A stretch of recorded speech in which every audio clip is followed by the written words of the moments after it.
Il ne s'agit pas de parachuter, de laisser les pays, d'accepter que un nombre de pays parachutent des vivres. Il faut ouvrir 500 centres de distribution. Pas 4, pas 3, pas 2, 500. Et que ces centres soient administrés par chacun des pays qui ont reconnu l'État de Palestine ou qui sont sur le point de le reconnaître. Nous avons le plaisir d'être en ligne avec le docteur Yochanan Manor. Yochanan, bonjour, Boker Tov. Nous faisons appel à vous lorsque nous avons véritablement le sentiment d'être dans une impasse, que ce soit sur le plan sécuritaire, politique et diplomatique. Et là, il faut bien avouer que on ne voit pas vraiment bien de manière claire où le gouvernement est en train de nous conduire, que ce soit sur le plan sécuritaire, la bande de Gaza, la conquête de la bande de Gaza, un blocus autour de Gaza City, ou alors sur le plan diplomatique avec, on va dire, ce tsunami diplomatique qui conduit de plus en plus de pays à vouloir reconnaître l'indépendance d'un État palestinien, la reconnaissance d'un État palestinien. Avant de parler de ces sujets, je voudrais avoir votre appréciation sur un sujet qui, je le sais, vous tient à cœur parce que vous êtes occupé de ce dossier pendant de très nombreuses années. Il y a quelques jours, le président Macron a réagi à une question qui lui a été posée concernant, on va dire, les manuels scolaires palestiniens et le contenu de ces manuels scolaires palestiniens. Il y a inclus, on va dire, également le contenu de l'éducation nationale en Israël qui, selon lui, eh bien, est trop orienté sur un plan nationaliste et qui risque d'encourager à ce qu'il a appelé la radicalisation. Je sais que vous avez été occupé, Yochanan, pendant de nombreuses années sur le contenu des manuels scolaires palestiniens. Est-ce que cette comparaison était plutôt malheureuse de la part du président français? Moi, je ne peux vous parler que de l'époque où j'étais en charge de cette question, de ces recherches. Et à l'époque, pas du tout. C'était au contraire une très grande ouverture envers l'autre, envers les Palestiniens, envers leurs besoins nationaux, leur identité nationale. Et il n'y avait absolument rien d'hostile, bien au contraire, à l'égard dans tout le système d'éducation israélien, y compris dans le système d'éducation de ce qu'on appelle le mouvement Haredi. Donc, mais je ne peux vous parler que d'il y a quelques années. Je n'ai pas fait récemment d'études sur les manuels israéliens. Je ne suis pas en mesure de vous répondre, de faire quelque chose d'actualisé. Donc, je ne sais pas pour la période actuelle. Mais par exemple, à cette époque, c'est-à-dire, vous aviez alerté déjà, on va dire, la communauté internationale, les Européens, la France en particulier. Là, vous ne parlez pas des Israéliens. Non, là, je parle des Palestiniens. Les Palestiniens, c'est une dénégation totale. Même à l'époque, il y a eu une courte période, à l'époque d'Abou Mazen, lorsqu'il était Premier ministre, lorsqu'Arafat était encore... Là, il y a eu un petit changement pour le mieux, avec reconnaissance, par exemple, une carte d'Israël figurée dans un manuel scolaire palestinien. Mais ça a disparu complètement. C'est au contraire l'intransigeance la plus totale qui a pris le dessus par la suite. Non, ça, c'est d'évidence. Ça n'a fait que se polariser, devenir de plus en plus extrême, de plus en plus radical. Ok, alors ça, les choses sont claires sur ce point. Alors je voudrais avoir votre appréciation. Alors moi, justement, pour votre question de départ, nous sommes dans une impasse, effectivement. Et il faut comprendre pourquoi nous sommes dans une impasse. Avant de peut-être envisager quelques pistes pour en sortir, il faut comprendre pourquoi nous en sommes arrivés là. Alors, en réalité, il y a quelques semaines, on était au bord d'un accord. Vraiment, il n'y avait que 2 points d'achoppement. 2. L'un concernait la profondeur du périmètre de sécurité autour de la bande de Gaza. Israël exigeait plus qu'1 kilomètre. Le Hamas était prêt à accepter 500 mètres. Oui, c'est pas énorme, c'est important.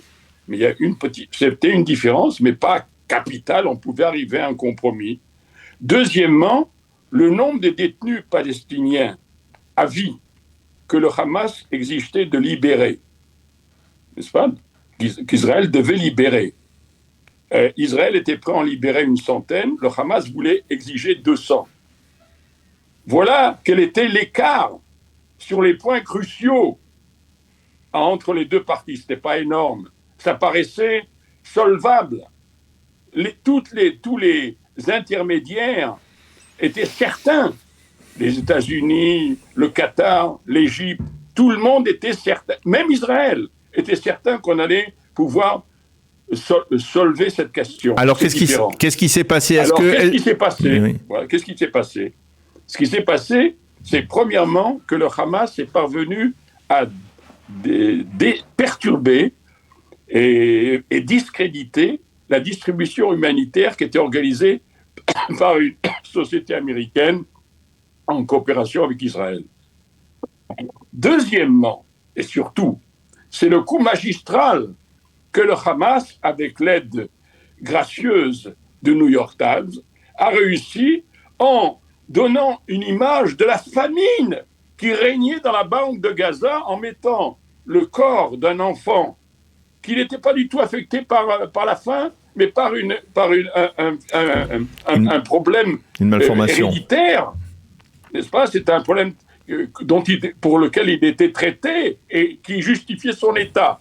Tout le monde a marché. Bien sûr, New York Times, c'est pas n'importe quoi. En général, ils vérifient leurs sources. Bon, alors ça a enclenché. C'est là où il y a eu le tsunami, disant qu'il y a une famine dans la bande de Gaza. Non, il n'y a pas de famine. Il y a une situation extrêmement difficile. Il n'y a pas de famine. Peu importe. Tout a été à la fois la perturbation, la quasi-neutralisation du système de distribution par le Hamas. Et deuxièmement, cette merveille qu'ils ont trouvée et qui a été diffusée largement et repris dans tous les réseaux sociaux, la famine règne. Bon. Alors, concrètement, ce que vous nous dites, Yohanan, c'est que, en fait... Attendez, j'ai pas terminé, il y a un précédent important. Oui. Rappelez-vous, il y a 40 ans, quasiment 40 ans, l'affaire Doura. Oui. Cet enfant qu'on aurait tué, que l'armée israélienne intentionnellement aurait tué, qu'on a retrouvé dans un lit avec son père à Amman. C'est pas nouveau. La propagande mensongère du Hamas, c'est pas nouveau. On est d'accord là-dessus. Non, c'est pas nouveau. Ça veut dire, Yohanan, vous êtes en train de... Là, ils ont trouvé un truc pas mal. Et ils ont réussi. Et tout le monde est parti là-dedans. Et alors, ce que je veux préciser, ce que vous nous dites, ça confirme d'une certaine manière à la fois les appréciations de Benyamin Netanyahou, à la fois les appréciations de Donald Trump, selon lesquelles c'est pas Israël qui n'a pas voulu un accord, c'est bel et bien le Hamas qui est réfractaire dans ce dossier. Non, je disais qu'on était très près d'un accord, très très près, et que le Hamas a réussi un coup.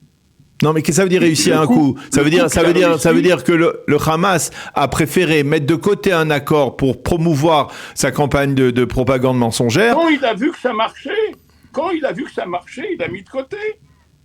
Bien sûr. Et qu'est-ce qu'on peut faire face à cela? Qu'est-ce qu'Israël peut faire? C'est pas tout. Il y a un autre élément. Il ne faut pas l'oublier. Ceci a été relié aussitôt par la reprise par la France de son initiative concernant la reconnaissance de l'État palestinien. Elle l'avait suspendu. Elle l'avait annoncé, Macron l'avait annoncé, puis il l'avait suspendu, puis maintenant il le reprend. Et appuyé par d'autres pays européens. Alors évidemment, on a l'impression d'un tsunami. Il n'y a aucun tsunami. Ça ne change strictement rien. Mais ça fait une impression monstre. Et l'impression qu'Israël est isolé totalement et dans les cordes et va renoncer à tout. Non, c'est exactement le contraire qui va se produire. Alors, Yohanan, Israël aussi maintenant ne peut pas reculer. Le résultat de tout ça, c'est pour ça que les deux parties, en fin de compte, maintenant, ne sont pas auprès d'un accord. Israël, surtout par réaction à ce succès, c'est un succès. C'est un succès évidemment éphémère, mais c'est un succès. Donc, nous sommes là. Maintenant, qu'est-ce qu'on peut faire? Alors, ce qu'on peut faire, du côté israélien, n'est-ce pas, tout ceci a été facilité, il faut le reconnaître, par une certaine inertie et aussi par des déclarations qui n'ont aucune portée pratique, notamment une déclaration qui a été adoptée par la Knesset, concernant l'annexion de la Cisjordanie. N'oublions pas ça. D'autres déclarations concernant l'annexion de Gaza, de la bande de Gaza. Alors, toutes ces déclarations sont des gesticulations couplées à l'inertie israélienne. Ça a donné le point où nous en sommes. Et évidemment, l'État d'Israël à l'heure actuelle, sans le besoin de trouver une solution, la solution qu'il adopte, à mon avis, est insuffisante. Qu'est-ce qui est envisagé ? Ce qui est envisagé purement et simplement, c'est d'aller dans les zones qui étaient des zones sanctuaires dans la bande de Gaza. Il y a à peu près 25% de la bande de Gaza qu'Israël n'a pas investi, d'une manière ou d'une autre, dans lesquelles elle a pu intervenir, mais elle n'a pas investi. Donc maintenant, c'est d'investir ces zones-là, où sont bien sûr nos otages. Nos otages sont probablement là-bas, bien sûr. Et par conséquent, c'est une prise de risque. À mon avis, c'est compréhensible, difficile à accepter, mais c'est compréhensible, mais c'est insuffisant. Pourquoi c'est insuffisant ? Parce qu'à mon avis, il faut reprendre l'initiative sur le plan humanitaire et sur le plan diplomatique. Sur le plan humanitaire, on a quelque chose de simple à faire, à mon avis, qu'on a commencé à faire, mais il faut le faire en beaucoup plus grand. Il ne s'agit pas de parachuter, de laisser les pays, d'accepter que un nombre de pays parachutent des vivres. Il faut ouvrir 500 centres de distribution. Pas 4, pas 3, pas 2, 500. Et que ces centres soient administrés par chacun des pays qui ont reconnu l'État de Palestine ou qui sont sur le point de le reconnaître. Ça fait déjà plus de 150 pays. Que tous ces pays-là contribuent à mettre en action ces centres de distribution et laisser inonder le territoire de Gaza par une aide humanitaire et une aide en vivres et en médicaments. Inonder, c'est ce qu'Israël doit faire parallèlement à ses actions militaires. Deuxièmement, il faut aussi qu'Israël engage une campagne diplomatique pour dire que les Palestiniens ne sont pas sans patrie. Tous les habitants, tous les Palestiniens ont une patrie. Cette patrie, Israël l'a reconnue.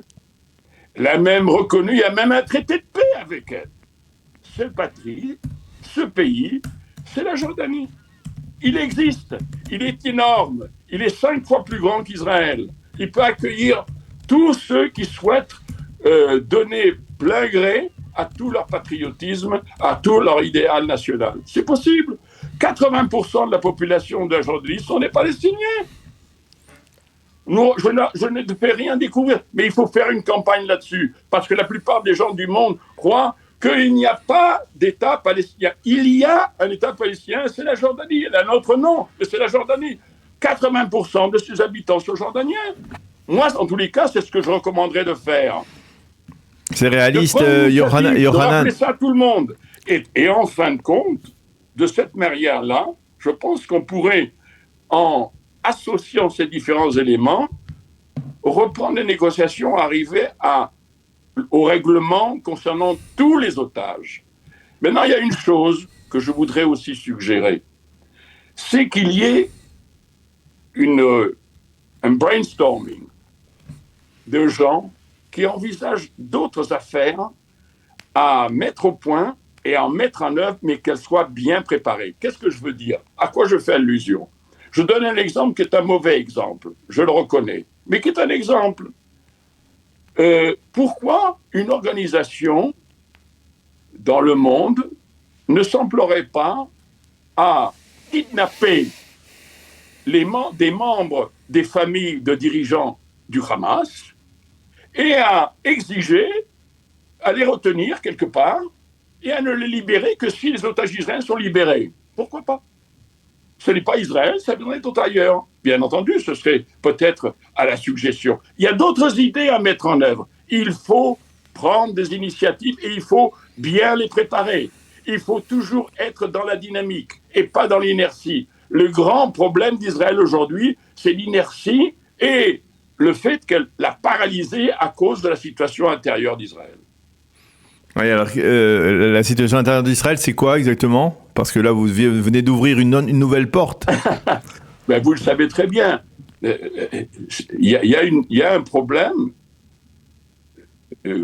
problème majeur, parce que pour faire toutes ces choses-là, il faut avoir des soldats en nombre suffisant. Israël n'a pas mobilisé une partie de sa population. C'est plusieurs dizaines de milliers d'hommes. Vous savez très bien, dans le secteur Haredi, ces hommes manquent. Parce que la force israélienne est importante, mais c'est les mêmes. Et ils ont besoin aussi de se reposer, de s'occuper de leur famille, de s'occuper de leur travail. Et en plus, on parle que pour faire face à toutes les tâches auxquelles Israël doit faire face sur le plan militaire, il faut encore au moins une Ougda, encore au moins un corps d'armée. C'est pas rien. Ça prend du temps à mettre sur pied. Il faut des hommes. Alors il faut régler cette affaire, qui est une affaire élémentaire dans chaque société. Les Haredim à New York, on ne leur demande pas s'ils ont à faire ou ne pas faire. Quand ils sont mobilisés, ils sont mobilisés. Bien sûr, aux États-Unis, c'est différent parce que c'est pour l'instant volontaire. Mais il y a eu des périodes où ce n'était pas volontaire. Alors qu'on arrête de faire du cirque pour rien. Eh bien, on a bien compris votre appréciation. Elle est assez originale et intéressante, surtout par exemple par rapport à l'État palestinien qui pourrait s'installer en Jordanie. C'est pas nouveau, effectivement. Non, je n'ai pas dit ça. J'ai dit que les Palestiniens ont une patrie. Oui. Elle existe, elle fonctionne. C'est un État bien organisé. C'est un État qui se trouve sur un territoire de presque 120 000 km², 6 fois plus que l'État d'Israël, ou 5 fois plus. Ça existe, il est là, il est présent. Chacun peut participer à cet État et y être relié d'une manière ou d'une autre. Chaque Palestinien. D'autant plus que 80% de l'État de Jordanie, c'est formé par des Palestiniens.